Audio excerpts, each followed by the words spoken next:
যদি কোনো মুসলমান দেখবেন শ্রীকৃষ্ণকে নিন্দা করছে, যদি আজকে যারা দেখছেন বাংলাদেশে ভাঙচুর করছে, এরা কোনো মুসলমানই নয়। আমার কথা, একজনও মুসলমান নয়।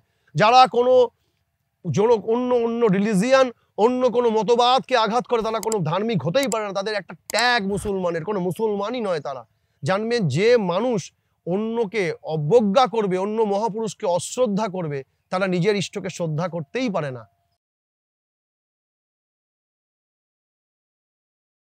সিদ্ধি ঠাকুর যখন ঠাকুর হিসাবে প্রতিষ্ঠিত মানুষের কাছে, এখন তার প্রচুর দীক্ষিত। যখন ঠাকুর শরীরে ছিলেন, ঠাকুরের কাছে একজন সাংবাদিক প্রশ্ন করেছিলেন যে আপনি এত পরোপকার করেন, হ্যাঁ, এই যে পরোপকার করেন, এতে আপনার লাভ কি? হ্যাঁ, এতে আপনার লাভ কি?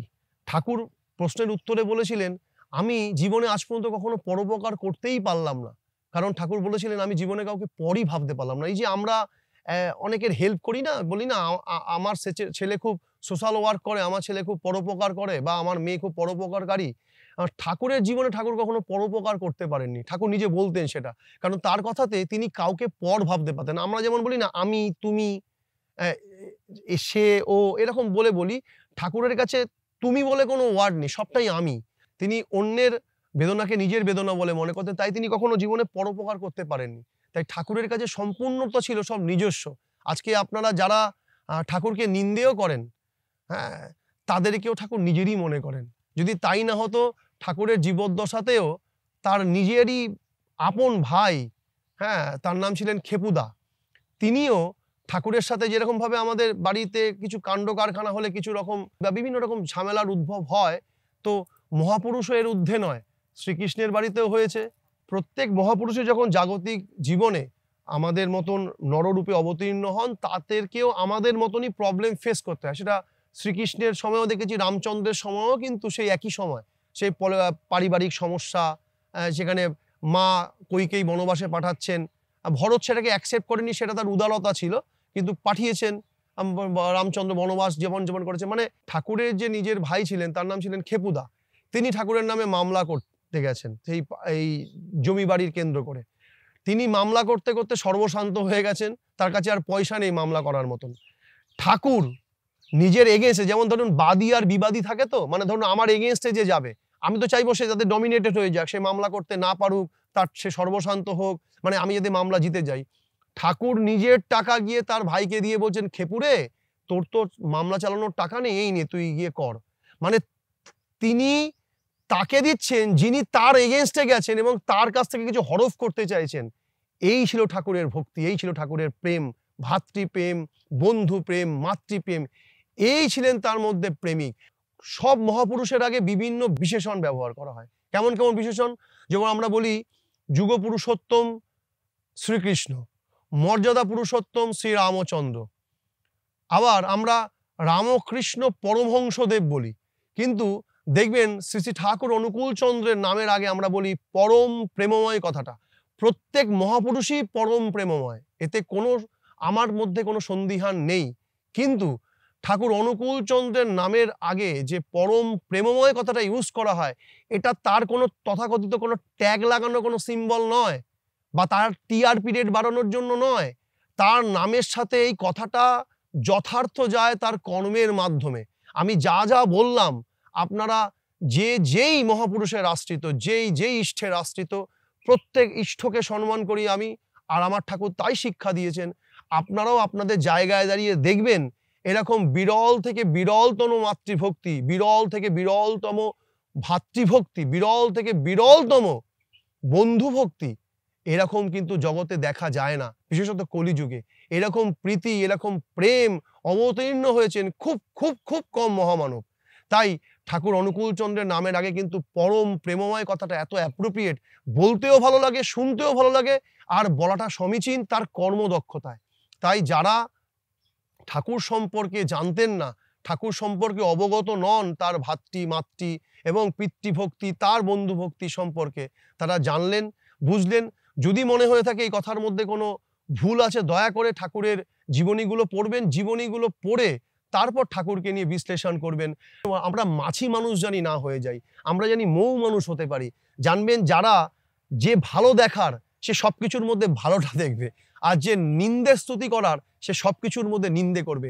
আপনারা যারা বিভিন্ন সোশ্যাল মিডিয়ার দুনিয়ায় ঠাকুরের নিন্দে চর্চা যারা করে থাকেন, আপনারা বুকে হাত দিয়ে বলতে পারবেন যারা ঠাকুর অনুকূল চন্দ্রের আশ্রিত, আমি বলে না, আমি একটা অতি সাধারণ একজন মানুষ, যারা প্রত্যেকে যারা ঠাকুর অনুকূল চন্দ্রকে ধরে চলেছে, ঠাকুর অনুকূল চন্দ্রকে নিয়ে জীবন ধারণ করেন, ঠাকুর অনুকূল চন্দ্রের মহিমা প্রকাশ করার চেষ্টা করেন, ঠাকুরকে নিয়ে চলেন, তারা কোনো মহাপুরুষকে নিয়ে কটু কথা বলেন? কেউ না। আমি তো নই, কেউ বলবেন না। আমি শুধু নই, আমি এর মধ্যে আমার কোনো গুরু ভ্রাতা, আমি অকপটে বলতে পারি, আমার নিজের অনেক ভুল আছে, আমার অনেক নিজের ত্রুটি আছে, বিচ্যুতি আছে, কিন্তু আমি বুকে হাত রেখে বলতে পারি আমার কোনো ইষ্ট ভ্রাতা, আমার কোনো ইষ্ট ভগিনী, এমন কোনো ইষ্ট ভ্রাতা ইষ্ট ভগিনী যারা ঠাকুরকে নিয়ে যান, ঠাকুরকে ভালোবাসেন, যারা অকপট ভালোবাসেন, তারা কোনো মহাপুরুষকে ছোট করবে, তারা শ্রীকৃষ্ণকে ছোট করবেন না, তারা যীশুখ্রিস্টকে ছোট করবে, তারা বৌদ্ধকে ছোট করবে না, তারা রসুলকে ছোট করবে না, তারা কাউকে ছোট করবে না, তারা প্রত্যেক মহাপুরুষকেই নিজের নিজের আপন ইষ্টের মতো করে মনে করেন। কিন্তু দুর্ভাগ্যের বিষয় এমন, যারা শ্রীকৃষ্ণের প্রেমে মাতোয়ারা, যারা কৃষ্ণ ভক্তিতে অটুট, যারা কথায় কথায় জয় শ্রীরাম বলে ওঠেন, যারা এত রামভক্তিতে গদগদ হয়ে উঠেছেন, কিন্তু একবার কি ভেবে দেখেছেন রামচন্দ্র কি কারোর নিন্দে করেছেন? স্বয়ং রাবণকে মেরে রাবণকে সম্মান করেছেন।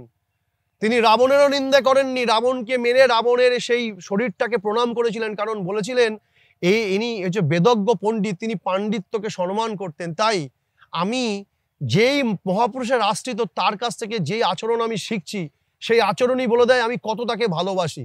তাই যে মহাপুরুষকে যখন নিন্দে করবেন, ঠাকুর অনুকূল চন্দ্র বলতেন, যদি একজন খাঁটি হিন্দু হয়, সে কখনো খাঁটি মুসলমানকে ঘেন্না করবে না, খ্রিস্টানকে ঘেন্না করবে না, বৌদ্ধকে ঘেন্না করবে না, সে মোহাম্মদকেও ভালোবাসবে, সে যীশুখ্রিস্টকেও ভালোবাসবে, সে বৌদ্ধকেও ভালোবাসবে, সে রামকেও ভালোবাসবে। আর যে মুসলমান হবে খাঁটি, সে রসুলকেও ভালোবাসবে, সে কৃষ্ণকেও ভালোবাসবে। তো জানবেন, যদি কোনো মুসলমান মানুষও, ভাইরাও যদি শ্রীকৃষ্ণকে অপমান করে থাকে, সেটা ওনার শিক্ষা, সেটা রসুলের শিক্ষা না, সে নিজের ব্যক্তিগত শিক্ষা। রসুলও কাউকে ঘেন্না করতেন না, যীশুখ্রিস্ট কাউকে ঘেন্না করতেন। যদি কোনো খ্রিস্টানকেও দেখেন শ্রীকৃষ্ণকে অবমাননা করছে, জানবেন নির্দ্বিধায় জানতে পারবে সে খ্রিস্টানই নয়। যদি কোনো মুসলমান দেখবেন শ্রীকৃষ্ণকে নিন্দা করছে, যদি আজকে যারা দেখছেন বাংলাদেশে ভাঙচুর করছে, এরা কোনো মুসলমানই নয়, আমার কথা, একজনও মুসলমান নয়। যারা কোনো অন্য রিলিজিয়ান, অন্য কোনো মতবাদকে আঘাত করে, তারা কোনো ধার্মিক হতেই পারে না, তাদের একটা ট্যাগ মুসলমানের, কোনো মুসলমানই নয় তারা। জানবেন, যে মানুষ অন্যকে অবজ্ঞা করবে, অন্য মহাপুরুষকে অশ্রদ্ধা করবে, তারা নিজের ইষ্টকে শ্রদ্ধা করতেই পারে না। তাই বারবার বলি, কাউকে নিন্দে করে আপনি নিজেকে তো বড় করতে পারবেন না। তার ভালো গুণগুলোকে দেখাচ্ছে। ঠাকুরকে আপনার ভালো না লাগতে পারে, হতে পারে তার বায়োলজিক্যাল সেক্টরটা তো শ্রীকৃষ্ণের মতো অত জাঁকজমকপূর্ণ নয়। তিনি যেই সময় এসেছিলেন, তিনি রাজা ছিলেন, ঠাকুর রাজা হয়ে আসেননি। কিন্তু তার জীবন চলানোটাকে আপনি দেখুন, তার কথাগুলোকে দেখুন, ছোট্ট ছোট্ট বাণীগুলোকে দেখুন। বলছে বাঁচতে নরের যা যা লাগে তাই নিয়ে ধর্ম জাগে, ছোট্ট ছোট্ট বাণীগুলোকে দেখুন। তাই আপনারা যারা তার নেগেটিভগুলোকে দেখে দেখে আসছেন, মানে ইচ্ছাকৃত, অনিচ্ছাকৃত, ইচ্ছাকৃত, আপনি তার জানুন, জেনে তার তিনি কি বলছে সেগুলোকে বুঝুন। আর পারলে, পৃথিবীতে খুব বিরল হয়ে গেছে এখন, দেখবেন মধু আর খাঁটি পাওয়া যায় না। এখন সব দেখবেন চিনি মিশিয়ে আর গুড় মিশিয়ে মধু দিয়ে বিক্রি হচ্ছে বাইরে নিয়ে নিয়ে। তো আগে রিয়েল মধু পাওয়া যেত, কারণ আগে মৌমাছি ছিল। আর মৌমাছি কি করে? ফুলের থেকে কালেক্ট করে মেন এসেন্সটাকে নেয়, তিনি মধুতে রূপান্তরিত করে, আমরা মধুগুলোকে খাই। আর মাছি কি করে? মাছি কি করে? সমস্ত জায়গা থেকে নেগেটিভগুলোকে নেয়, বিষ্ঠাতেও যায়, আবার ফলের মধ্যেও বসে, বিভিন্ন নেগেটিভগুলোকে নিয়ে আপনার খাওয়ার মধ্যে পয়জন তৈরি করে। তো দেখবেন মাছির প্রাদুর্ভাব সব জায়গায়। আমি যেখানে বসে আছি এখানেও কিছু কিছু মাছি আছে, কিন্তু মৌমাছি একটাও নেই। তাই চেষ্টা করুন মৌমাছি হওয়ার। এন্ড অফ দ্য ডে আপনি তো বিষ খাবেন না, খাবেন তো মধু। তাহলে বিষ কেন ছড়াচ্ছেন জগতের মুখে? আপনি যদি কাউকে নিন্দে করেন, আপনি নিজেই বিষ ছড়াচ্ছেন। কারণ আপনি মানুন না মানুন, আর জানুন আর না জানুন, তাহলে না জানলে জেনে নিন, আর না মানলে মেনে নিন। কারণটা হচ্ছে এরকম, আপনি যেই ভগবানকেই মানুন, স্বয়ং শ্রীকৃষ্ণকে মানুন, রামচন্দ্রকে মানুন, আপনাকে উপর থেকে তিনি নিচে বাঁচাতে আসবেন না, আপনার কর্ম আপনাকে বাঁচাবে। তাহলে জানবেন আপনার মধ্যে সু এবং কু দুটো আছে, আপনার সাবকনসিয়াস এবং কনসিয়াস মাইন্ড আছে। আপনার কনসিয়াস মাইন্ড দিয়ে যখন সাবকনসিয়াস মাইন্ডের মধ্যে কারণ নেগেটিভিটি দেখাচ্ছেন, আপনি কিন্তু সেই নেগেটিভের আচরণ নিজে করছেন। ঠাকুর অনুকূল চন্দ্রের কিছু হবে না তার অবমাননা করে, তিনি ভগবান। আপনি কালকে থেকে যাই বলুন না কেন, তার কোনো মন্ত্র শিষ্য, তার কোনো ভক্ত শিষ্যের মধ্যে কোনো প্রভাব বিস্তার করবে না। আপামর 10 কোটির কাছে তিনি ভগবান, তিনি পরিত্রাতা। তাই আপনাদের বলছি, নিজের অবগতর জন্য আপনাদের মঙ্গলের জন্য, প্রত্যেকের মঙ্গলের জন্য কোনো মহাপুরুষের নিন্দা চর্চা করবেন না। সবাই ভালো থাকুন, সুস্থ থাকুন, ভালো থাকুন। জয় গুরু।